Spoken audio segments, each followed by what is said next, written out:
Health aspects of elementary canal. అసలు మనకు vomiting ఎందుకు అవుతుందో తెలుసా? మన స్టమక్లోకి ఎంటర్ అయిన అన్వాంటెడ్ లేదా హార్మ్ఫుల్ సబ్స్టెన్సెస్ని బయటికి పంపడానికి మన బాడీ ఏర్పరచుకున్న మెథడే వామిటింగ్. ఈసోఫాగస్ స్టమక్లో ఫుడ్ ఒక వేవ్ లాగా పాస్ అవుతూ ఉంటుంది. ఈ మూమెంట్ని పెరిస్టాల్టిక్ మూమెంట్స్ అంటారు. ఏదైనా అన్వాంటెడ్ లేదా హార్మ్ఫుల్ సబ్స్టెన్సెస్ స్టమక్ లోపలికి ఎంటర్ అయినప్పుడు ఈ పెరిస్టాలిక్ మూమెంట్స్ రివర్స్లో జరిగి బయటికి రావడం జరుగుతుంది. దీన్నే వామిటింగ్ అంటారు. వామిటింగ్ జరగడానికి main reason over eating. Especially ఫుడ్లో ఫ్యాట్స్ ఎక్కువగా ఉన్నప్పుడు వామిటింగ్ అవుతుంది. ఏదైనా ఇండైజెస్టబుల్ లేదా పాయిజనస్ ఫుడ్ని తీసుకున్నప్పుడు కూడా వామిటింగ్ అవుతుంది. ఎక్కువ రోజుల పాటు రిచ్ మీల్స్ని తీసుకున్నట్లయితే వామిటింగ్ గ్రీన్ కలర్లో వస్తుంది. దీన్ని బీలియస్ లేదా లివరిష్ అంటారు. ఇది బిటర్ టేస్ట్లో ఉంటుంది.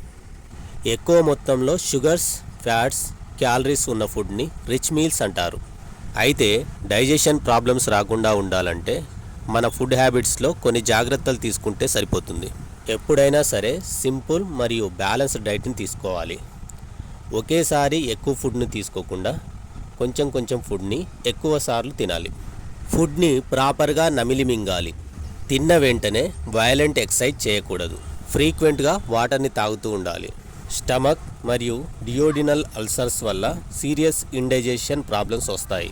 హరీబరీ లైఫ్ స్టైల్ని ఫాలో అయ్యే వాళ్ళలో, ఎక్కువగా థింక్ చేసే వాళ్ళలో, తిన్న వెంటనే సరైన రెస్ట్ లేకుండా వేరే వర్క్లో ఇన్వాల్వ్ అయ్యే వారిలో, సరైన రెస్ట్ లేకుండా ఎప్పటికీ బిజీ లైఫ్ని ఫాలో అయ్యే వారిలో ఈ అల్సర్స్ వచ్చే అవకాశం ఎక్కువగా ఉంటుంది. ఏ విషయాన్నైనా ఎక్కువగా ఆలోచించకుండా రిలాక్స్ మోడ్లో ఉండడం, సరైన రెస్ట్ తీసుకోవడం వల్ల ఈ అల్సర్స్ రాకుండా కొంతవరకు కంట్రోల్ చేసుకోవచ్చు. అంతేకాకుండా కాన్స్టిపేషన్ ప్రాబ్లమ్స్ రాకుండా ఉండాలంటే ఫైబర్ ఎక్కువగా ఉన్న ఫుడ్ని తీసుకోవాలి. Diseases due to malnutrition. మనం ఎప్పుడూ కూడా బ్యాలెన్స్డ్ డైట్ని తీసుకోవాలి. Carbohydrates, proteins, vitamins, mineral salts మరియు ఫ్యాట్స్ ప్రాపర్ అమౌంట్లో ఉన్నట్లయితే ఆ ఫుడ్ని బ్యాలెన్స్డ్ డైట్ అంటారు. వరల్డ్ పాపులేషన్లో 2/3 పాపులేషన్ ఫుడ్ రిలేటెడ్ డిసీజ్ తోటి ఎఫెక్ట్ అవుతున్నారు. బ్యాలెన్స్డ్ డైట్ లేకపోవడం వల్ల చాలామంది వివిధ రకాల వ్యాధులతోటి బాధపడుతున్నారు.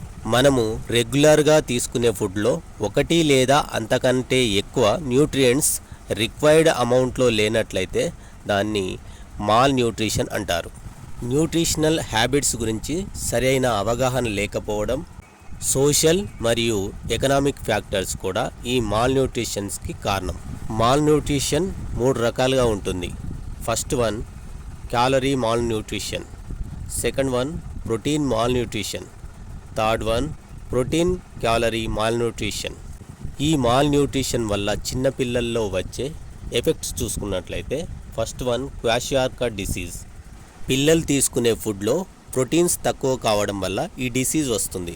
ఈ డిసీజ్ వచ్చిన పిల్లల్లో సెల్స్ మధ్యలో వాటర్ అక్యుములేట్ కావడం వల్ల బాడీ పార్ట్స్ ఉబ్బినట్లుగా కనిపిస్తాయి. ఈ డిసీజ్ వచ్చిన వారిలో సిమ్టమ్స్ చూసినట్లయితే వీరిలో మజిల్ డెవలప్మెంట్ చాలా పూర్గా ఉంటుంది. లెగ్స్ ఉబ్బి ఉంటాయి. ఫ్లఫీ ఫేస్ను కలిగి ఉండి వీరు తినడానికి ఇబ్బంది పడుతూ ఉంటారు. డయేరియాతో బాధపడుతూ ఉంటారు. స్కిన్ డ్రైగా ఉంటుంది. పిల్లల్లో మాల్న్యూట్రిషన్ వల్ల వచ్చే ఇంకొక డిసీజ్ మరాస్మస్. ఇది ప్రోటీన్స్ మరియు క్యాలరీస్ డెఫిషియన్సీ వల్ల వస్తుంది. ఈ డిసీజ్ మెయిన్గా ఇమీడియట్ సెకండ్ ప్రెగ్నెన్సీ కావడం లేదా రిపీటెడ్గా చైల్డ్ బర్త్ కావడం వల్ల వస్తుంది. ఈ డిసీజ్తో ఎఫెక్ట్ అయ్యే పిల్లలు లీన్ మరియు వీక్గా ఉంటారు. లింబ్స్లో వాపు ఉంటుంది. వీరిలో మజిల్స్ సరిగా డెవలప్ కావు. స్కిన్ డ్రైగా ఉంటుంది. డయేరియాతో బాధపడుతుంటారు. ఓవర్ ఈటింగ్ లేదా ఎక్కువ ఎనర్జీ వచ్చే ఫుడ్ని తీసుకోవడం వల్ల పిల్లల్లో వచ్చే ఇంకొక డిసీజ్ ఒబేసిటీ.